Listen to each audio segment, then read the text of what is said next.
Patalofa le mai manga lo chance no, hello maya, yo se fa poponga fo ine yo mena tsupu i Samoa. O le whaatuputupula ia pia o le to atele o tupulanga tala wawea a fia i le whaongaina o whala au whaasaina po le eisa.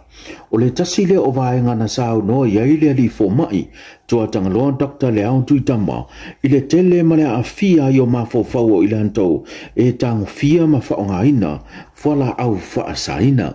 E kau mafangi i le sukaraki, po le suka.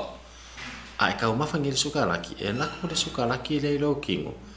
E release lo kingo ia hormones, happy hormones, e ka o le dopamine, release le dopamine ia nga whakura le lo kingo, oh this tastes nice, ma nga ia taste o sukaraki, I want some more, nga release ala ia le hormone dopamine. So when you take substances and drugs, mawhala au whasainga, e ia le abnormal release o le hormones ia mawhape, oh kama sa ale, I want more, kusepe manga o ale kingo maku inga ngau ye le loko mai uanga o le keimi wale ma fainga account sorting ia le manga o ngara kingo mo e fai so se me ia mau alfa la au le ngala e mau la le manga le addiction por que me ngi ro ka o le vanga le substance use disorder pe o le ma fainga account sorting ale ku inga ngau ngoro kingo o le me fanga nga po pole le in mai fa la au le aisa wa pe le aisa mo le meth e la ngonga e kaka mea ngai kuranga pe wo manga e ora kuranga bo o se mea fale o le waki o le mama wo fa akau o ngore manga o i le fala au le O le whamanato toa tangaloa o lo iai le au nanga wha le soifua maloloina e tongo fiti ai wha fita auli tau le ngase ngaso le mawhau pe a whai wa a fia seisi i le tūlanga le ngase ngaso le mawhau e mafua mai ona o a fianga o whala au wha saina. Pulu pe ke kale me mo mua ka ora mo for fale mai. A la vera urima pe ngaulo vai o le fale mai mo mo ka wai. Ai amaka no e fa ngongo e maka kai ka fa ngai le mangongi lau me ka usami. Wa e fa longo ku e fia pure lau soifua e kupulo me fa penga e limo mua ka ora mo fau e ye se au nanga fale mai so so. Ia le vai nga ko wala nga soifua ma lau lo ino ma fau fau. Nanga ka ufa ora ngase ngase onga e ile wala sosoangi e inga i konfikinga e sosoangi e kulanga le e kupulo se me va peña o longo winga wa maka ka wa se ngase lo ma fa fa porque le foi isi kanka a va pe wo umi kerenga fa ale ko mu pe ngase ngase le ma fa a ile o mo se konfikinga e ko ile lei mai le ma fa le kulanga ngase ngase le ma fa e pimo ngalo ia le normal behavior. Ua le mawhai o na whātaunu ina se tasi o pokalame po se tipeit sa fufuaina e i lunga o le alaata o le televise, le TV tonu. O le pokalame sa atofa le mo taitai o vaenga whaapufai e pei o na au fia ele taitai o vaenga whaapufai o le fast, taitai o vaenga whaapufai o le chapipi, whapele taitai o vaenga whaapufai o le sap, po le sa mo o poto. Pitayane na whailoa e le sunga la ule le mali atoa le o te pola taivao Forces Smith o le te teifono po le taitai foi le vanga whai o le whaatutue le atua sa mauatasi na toi whaui ese ma toi longoina o ia e le vaenga o lo o ngafa ma le pokalame wa toi whaui ese i tua suafa e fionga tu le pasa i le malia lenga oi whape foi le fionga fia mea Naomi mai le pokalame sa atofa mo le wha moe a o lo loma i le whainga pānota o se whapoponga le nei o le nei tala. Whaapso tai mai a te ol vaso len tēnei, whapeo se polkalame tā ua aua i uma iei mātou e tō tolu, o teitai umo vang whauwhai. O iei le teitai o le chapipi, ma le teitai o le sap, ia mau nei. Māri. A pela tai au le tūlai sfuru tai au e whatau nua le polkalame lea mau tā pena vo i le voi sau tau o tā polkalame anafi. E au teila le toi longo mai o au e le au mai ngolo whaafuel TV free ua le whaataunuina na awhio atu le teitai o le chapipi ma le teitai o le sap ono lato foi ma fuanga ape mai ua le avanoa mai le ofina ngalo e whaatalano whaatasi mātou au la vai a pulu no look forward lapa no whanau nau lava o lewa no le ile nei mātou te whilo i ai. O a uma ia ni upu, manitala, ia whaamitalanga fo i de la rima vai aso. O whea ngai ma le whainga whiriwhiringa ma whilo inga ma Samoa. A tono se teimi le leile nei mātou te whilo i ai. Ia matapena whia le whainga pālota le tono.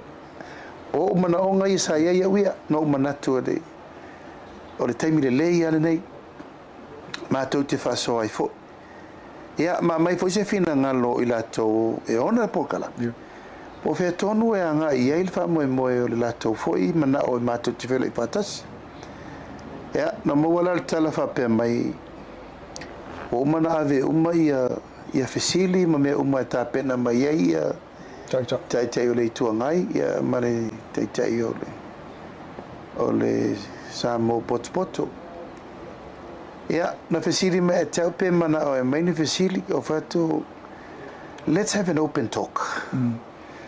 Tere taliani fesili o la alto inga fesili tokyo mai tatou na. Tatala po Tatala talk, open talk. Po amata upu mo le tokyo mana na tala no ai na. Al maulana na mai fa pena avelo fesili. Ya to tali mailo ele tali ai na wole no. Ela não mai nei e te au mai fesiti.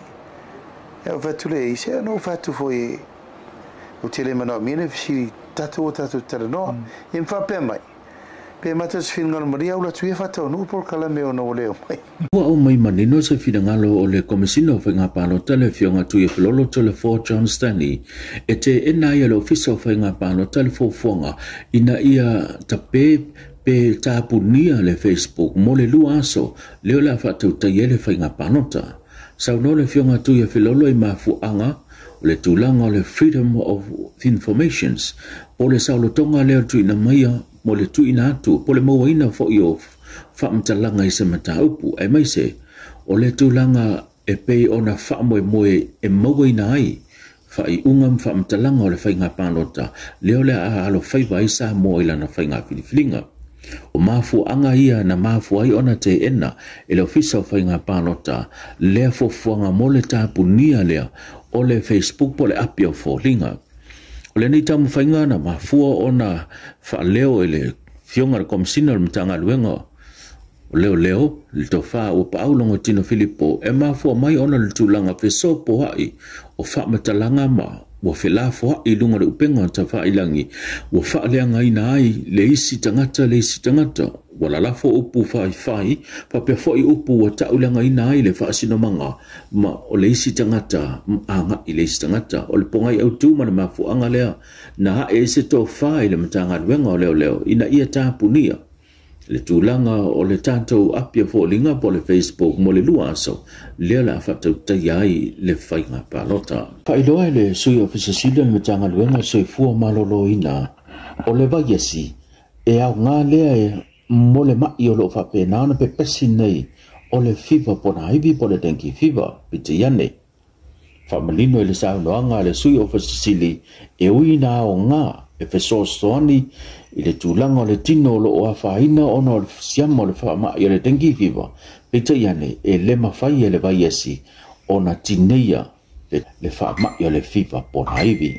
Whaitau so na tātou tū vaile le whainga whiriwhiringa le antunu o le ua au mai se tūlanga lanta mai mai le ofisa o whainga pānota ta ula mai le fionga na komisina tu e filolo to le Fort John Stanley e se lau ma le tasi iwa se lau balsu ma tasi le whai o swafa po tangata o ilunga le lola pānota o le aanga wa ala tu te whaatino ina le whiriwhiringa le atunu o ile aso lua suma le fitu ma le aso lua suma le iwo o kuso o ituma lo lua se fulu ma le motutele i sala whai le ua whaamawina e lusu wono afe iwa se lau fitu suma le ono le whai o ile antau wa resitala o le awhatu teia le pānota mo le motutele i sala whai. Ai o ituma lo e tolu suma tasi te tono o polu nei ua whaamawina e fitu su lima afe se lau ma le lima le whai o ile antau wa resitala mo le whainga pānota le masina nei. Se fulu afe se lau su wono le whai o le mamalu le atunu sa whaonga ina lunga o penga ta whai langi a resitala mai ai po le online register.